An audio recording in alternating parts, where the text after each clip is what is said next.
Alright, guys, this is Mark here. Uh, the thing that's really been buzzing around, more so probably than anything in the last 24 to 48 hours, is this talk of voter fraud. There's been some discussion about this for many months now, which is now culminating into a massive investigation being launched by our president. Now, if you go to these liberal fake news websites like Yahoo, where you can leave comments on these articles, if you go and check out the ones about voter fraud and Donald Trump calling for the investigations, you have all these special little snowflakes calling Donald Trump stupid, saying what kind of idiot would call for an investigation into voter fraud when he already won the election. They're also trying to claim that this in itself delegitimizes him as president. And they're also saying, why don't we just have another election and he can run against Obama? Now, these are the real comments coming from real triggered social justice warriors, and you can spot them from a mile away because they say I feel instead of I think, because they act with emotion instead of intellect. And I've heard a couple of comments in the past couple of days before I dive into a trove of indisputable factual information for the starving masses out there who apparently don't understand facts if they would stare you in the face. But I've heard a couple of little stories that kind of little one-liners, I guess, that kind of describe these special snowflakes on the left. One that I heard yesterday was that teach a liberal to fish and they eat for a day. Or, I'm sorry, give a liberal a fish, they eat for a day. Teach a liberal to fish, they file for disability. But more poignantly, if you pick up a brick and you throw it at someone you disagree with, you're an activist if you're on the left. If you're on the right and you write a bad Yelp review about a business, you're a terrorist. And that's pretty much the world that we've lived in because people have thrown out all aspects of intelligence and they all act with emotion. That is why everybody says, I feel instead of I think, because we have all these social justice warrior special snowflakes out there who wouldn't know truth if they would hit them in the face. And this has so much so permeated throughout our society that even people all over YouTube and videos that I watch every day, I hear people say, I feel instead of I think. And they don't realize how much this mentality through the liberal schooling in America is completely undermining this nation. Here are the facts about voter fraud. I would like someone from the left to logically dispute any of this information that I'm going to divulge right now, because what I'm going to prove here with beyond a shadow of a doubt is Donald Trump doesn't give a shit if he won the popular vote or not. But the simple fact is, voter fraud is rampant. It is rampant. He is trying to protect the sanctity of the American vote for every person in America, whether you be an alt-right, racist, a libtard, lefty, purple, black, brown, whatever he wants to protect you. This is all the overwhelming evidence of sure I am, which there is much more that all these people in the media and the government are claiming is debunked. This is from ABC News. I would assume that most of America would assume that this is a pretty well trusted media source for the most part. And this is talking about alleged voter fraud in North Carolina. And what we have here is they had this think tank that went in and did investigations into the 2012 re-election of Barack Obama, and it turns out that over 30,000 people in North Carolina, for sure, over 30,000 people voted in North Carolina and then another state. Now, the governor became aware of the situation in North Carolina, so he decided to enact a voter ID law. He said there's a simple way to fix this. If we have a voter ID law, then people won't be able to just go vote anywhere, anytime they want to, whether they be illegal or from another state or from another. We can put a stop to a bunch of voter fraud just by asking to see someone's ID when they go to vote. This makes pretty common sense because you need your ID to do pretty much anything else in America. And if you don't know how this turned out, well, it turned out exactly the way it's turned out in every other state, including my state here in Texas. And they claim that requiring people to have identification to go vote is racist against black people. Now, obviously, I'm not black, so I can't say whether this is racist or not against black people. But I do have to wonder. Every time that I have to provide my identification to get a bank account, every time I have to provide my identification to get a credit card, every time I have to provide my identification to get a hotel, every time I have to provide my identification to get a job, every time I have to provide my identification to a police officer, every time I have to provide my identification to travel. Am I being racist against black people? Or is this just the way that our society operates? I'm just saying, when you start to think about it in those kind of terms, it kind of makes a little bit of sense. He's trying to take a very common sense approach to stopping voter fraud, and they decide, no, this is racist against black people. Once again, this is emotion overtaking intellect. Now, even though there's a lot more into this that I could go into, this is all you need to know about this particular situation right here. You are going to have to forgive me because some of my tabs have gotten out of order, but we're going to drop some knowledge on you right here. Now, this right here from Breitbart, and they are covering this Project Veritas, who uncovered just an enormous, ridiculous amount of voter fraud going on in this country, particularly in Michigan. And this is all tied to the Clinton network. Okay? In part one, his investigation unraveled what appeared to be an elaborate web of Democratic-trained provocateurs who have been instigating violence at Republican events nationwide throughout the 2016 election cycle, including several Donald Trump rallies using a tactic they called bird dogging. Okay, so the Democrats are literally sending people all over to Republican events to cause disruptions.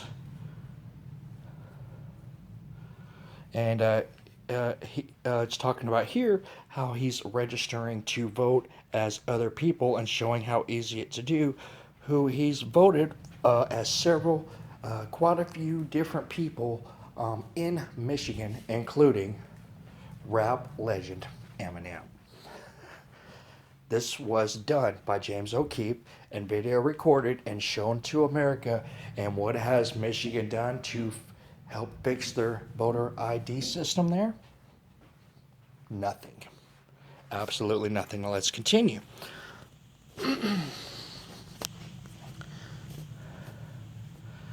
Now what we have right here is NPR.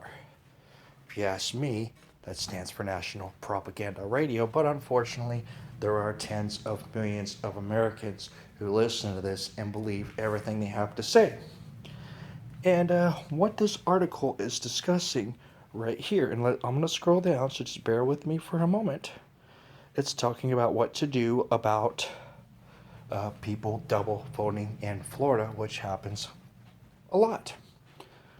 And they're talking about here about how there's an independent database owned by 20 states in the District of Columbia that cross-reference records from states that take part, and it can identify who moved, who died, who registered to vote twice, and who cannot vote. 20 states participated in this thing to prevent the sanctity of the American vote. This is actually a system that makes sense. But what doesn't make sense is why haven't the other 30 states decided to participate in this interstate voter protection agency that's been created independently to protect the sanctity of the American vote? This sounds like a pretty common sense thing to make sure that the sanctity of the vote is protected. I mean, it's kind of like this. You don't want to, let's say you have a guy who's forging checks in different states all over America. So they end up putting a system in place to prevent this guy from committing this check fraud. He's committing check fraud all over America, and they decide to put this system in place to prevent this guy from going from state to state and committing check fraud. Except, oh wait, they only put the measures in place to stop this man from committing check fraud in 20 different states. Now, as criminals often do, what do you think this gentleman, which is obviously just an imaginary person I'm making up here to make a point, what do you think a normal criminal element mind is going to do? Well, he's going to do what any other criminal will do. He's going to go commit check fraud in the other 30 states that aren't participating in this program because, well, he can, so why not? Let's continue. Now, this is an article from Forbes, and it's talking about what everybody's been hearing about. They're saying that Russia hacked our election, right? That's what everybody's saying. Russia this, Russia that, Russia. Well, that's pretty interesting considering this. Georgia, Kentucky, and West Virginia confirmed they suspect Obama's Department of Homeland Security hacked their election network. But the Russians, no. Georgia, Kentucky, and West Virginia confirmed that the only people that tried to hack their election systems was the Department of Homeland Security. And there's even tweets out there from the governor of Georgia asking President Obama why the Department of Homeland Security was trying to hack his election. After several weeks, Obama elected not to give this man a response. Then he decides to respond to him indirectly. Everybody's been talking about a coup going on in this country. Well, over here, according to John Rappaport's website, this is a coup. The Homeland Security takeover of U.S. elections. This is a coup. On a scale of importance from 1 to 10, with 10 being the most important, this breaking development is a 500. Now, obviously, the title is a bit dramatic, but if you read through the article, you will find out a fact that is undeniable. And the undeniable fact here is that in response to these multiple states saying that their election was attempted to be hacked by the Department of Homeland Security, Obama has now given control of the elections to the Department of Homeland Security, right? So, let's say you're sitting around your house. You invite Chuck over, and Chuck comes and he robs you blind, and he takes everything you own. and I come and walk by your house 3 weeks later, and it turns out you've hired Chuck to be your security guard to make sure that nobody robs you. It doesn't make a whole lot of sense to get the person who robbed you to be your security guard to protect people from robbing you, now does it? Well, that's exactly what Obama did. Obama went and took the agency that actually tried to hack the election and put them in charge of the election. This is laughable.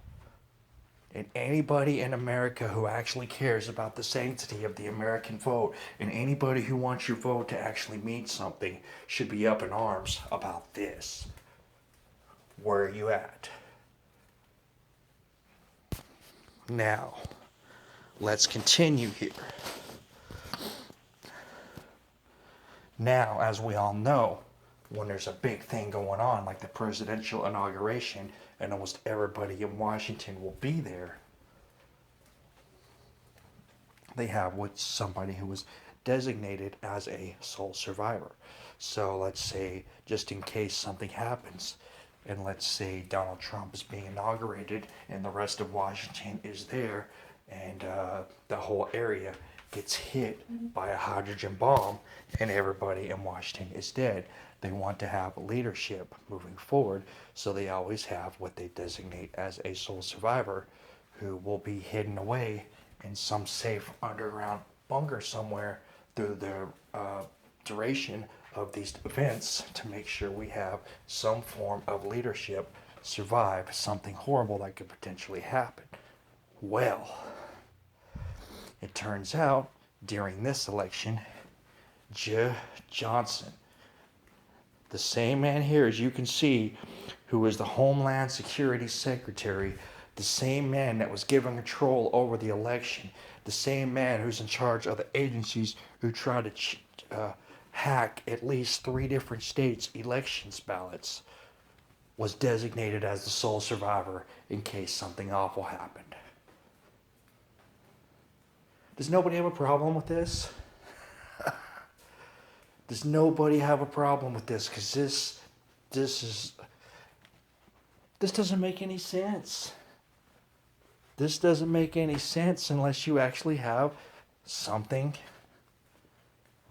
going on.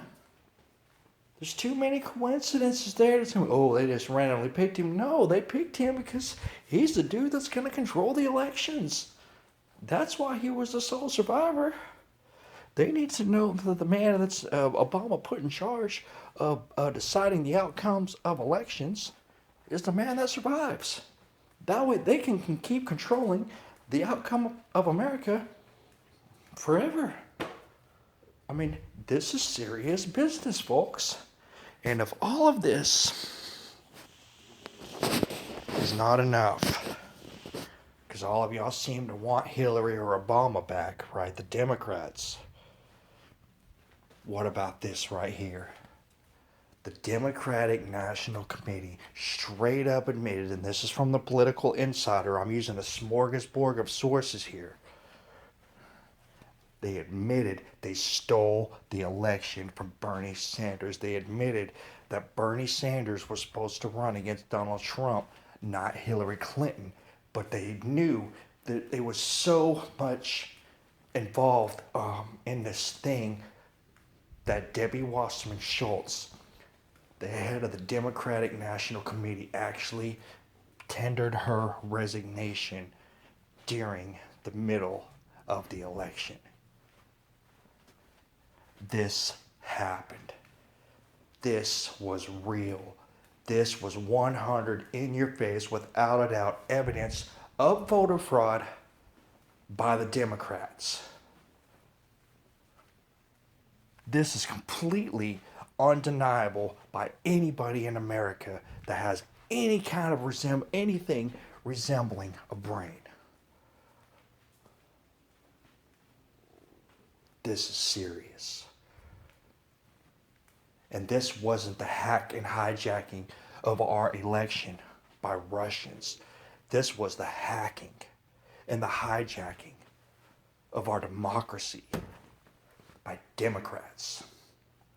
They stole the election from Bernie Sanders. They attempted to hijack the election to steal states from Donald Trump. They found so much voter fraud so fast in Michigan, they had to shut the whole thing down to stop mass panic. This is an overwhelming amount of undeniable evidence of massive voter fraud going on in this country.